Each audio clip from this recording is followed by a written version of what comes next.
The Toyota Highlander has been the practical and pragmatic choice for responsible parents for just over 2 decades now.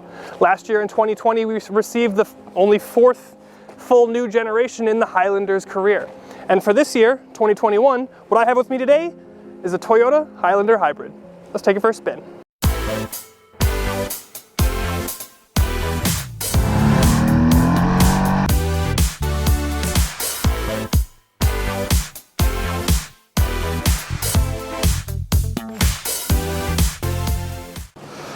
Ooh.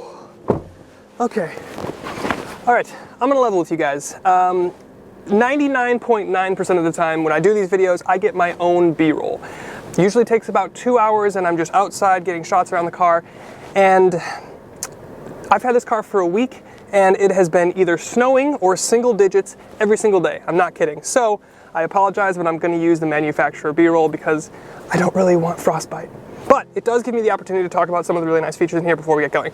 Namely, this is the Limited, which means that I get a heated steering wheel, which has been fantastic and I actually could feel it through my mittens. 3-level heated seat, 3-level cooled seat, which obviously is not necessary today, but that's really nice. The interesting thing here is the seats also actually have memory, so they stay at whatever level you put it at. You don't have to reset it every time you get in the car. You've got multi-zone climate control, it's all good. But let's get out on the road. So once I was all cozy, I finally set off to get some driving impressions. So there is a positive about these snowy conditions, and it's the fact that I can then speak to you about how this car performs in the snow. The first thing I want to mention is the all-wheel drive system. Now, I took this vehicle to Costco yesterday to do some shopping, as many people that buy this vehicle will do. Very relevant test. The interesting thing was, when I set out, it was snowing, it wasn't too hard, but when I left Costco to go back home, it was an absolute blizzard, and this thing handled itself incredibly well. And here's why. This is built on a unibody architecture. It's not body on frame, which means you have much better confidence in your steering. The body and the chassis responds to your inputs much better. You have a lower and more controllable driving position.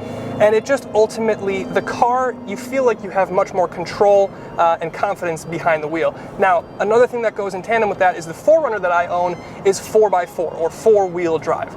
I won't get into the technicalities. If you want to look at the difference between 4-wheel and all-wheel drive, there's an engineering explain video, but essentially what it means is that there's an equal amount of power being sent to the front axle and the rear axle in my 4Runner. What this means is that it's more durable and off-road focused rather than comfort and control on the road. The interesting thing here is this Highlander Hybrid has an all-wheel drive system, which means that there is a transfer case attached to the transmission, which sends power to just the front wheels most of the time. However, the computer will be able to sense, and through your traction control, know exactly where to put the power if you need it to that back axle. What that results in is a lot more confidence behind the wheel, and that's really something that you want when it's snowy conditions and really slippery on the road, especially if you have your family in the car. Not that any rational person would ever demand anything more than a leisurely jaunt through a field from a country fair from their Highlander, but still, the distinction needed to be made. Another benefit of this added traction and confidence is the fact that you can unleash the wild and brutish 243 horsepower from a 2.5-liter inline 4-cylinder. Okay, so that in and of itself doesn't sound like a lot, but the benefit is that you have an electronic motor, or 2 electronic motors, providing electric torque right off the bat, making this thing feel actually pretty punchy. Okay, so I'm not gonna lie to you, the powertrain isn't exactly what you would call inspiring. It's not what you would consider a supercar, but this is a family SUV, and if I'm honest, the added traction and the grip is pretty good. It doesn't need to be the fastest thing in the world, but the thing that I like most about it is the fact that yes, it's a 2-cylinder, and typically on this size vehicle you would expect a V6, but it makes kind of a moaning Wookiee sound.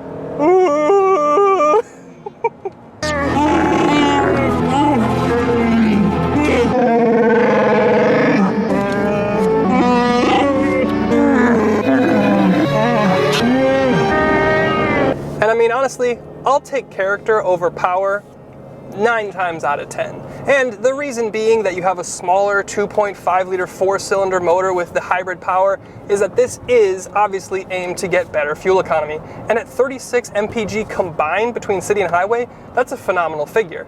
Which actually reminds me that I should speak about something a little special in this car. Now, there is an EV mode button to my right on the center console. I've also had this EV mode button on a Lexus ES that I tested last year. And on that Lexus ES, it was operable and would run under full electric power for, it was dependent on what's in your battery reserves, but essentially you could drive it under 50% throttle input and under about 20, maybe 25 miles an hour. The reason that I'm making the comparison to the Lexus is the fact that I've had this car for a week and I haven't gotten the EV mode button to do anything, not even once. So ultimately, the Highlander Hybrid is incredibly comfortable, especially in the winter. The visibility is excellent, the dynamics are competent, if not a little numb. The powertrain has some character and manages to get over 35 mpg, in something that's so big and spacious it hardly fits in my garage. Now, being behind the wheel and driving is one thing, but eventually you'll have to look at this thing from the exterior, whether it's parked in your driveway or whether you just walk up to it. And stylistically, I mean, you can all make up your own mind, but for me, I think the outgoing generation aesthetically looked a little bit better. Now, there are some specific things for the limited trim. You get specific wheels, and to be honest, I really, really like the depth of this red paint here.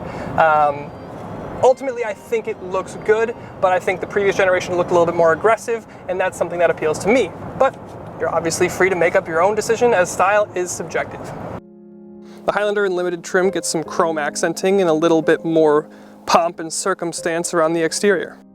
But it's the interior that leaves the impression on most people buying this vehicle. Now that leads us to the interior and the cabin, and I have to say, in limited form, this is fantastic. The visibility is fantastic. You've got skinny A-pillars, big windows, vertical glass on the side. The only complaint that I have is the back rear window is a little bit small to look out of. But as far as the actual interior here, the dash is pushed back, giving you a nice kind of feeling that you have a lot of space up front here. You've got cabins and storage and cubbies. You've got a billion outlets in here. The fabric and the materials are fantastic. The stitching is good. I love the two-toning on the lighter seats. Again, brings in a little bit more light, makes this feel a little bit bigger, more expansive, more livable, more breathable.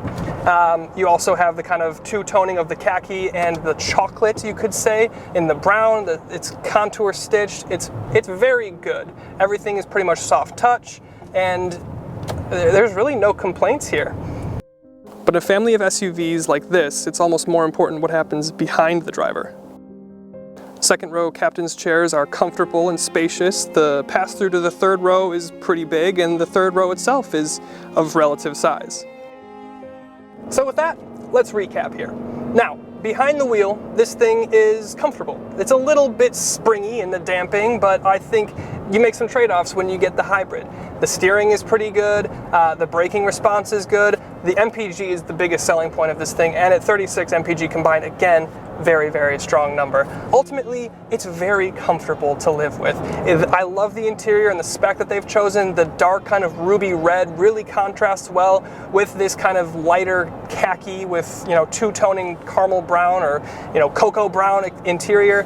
The technology is good enough. It's not class-leading per se, but it's good enough. The practicality and utility, there's plenty of space in the back, big enough trunk. It is a little bit smaller than the outgoing generation, but it's a great little SUV. Now, before you go, I want to talk about price. Now, the Highlander Hybrid itself starts at $38,500. The Highlander Hybrid Limited is about $45,000, so a pretty significant jump. As tested here, we're just between $50,000 and $51,000, which makes it a pretty expensive Toyota. That may be a hard pill to swallow for some of you, but let's think about the competition here.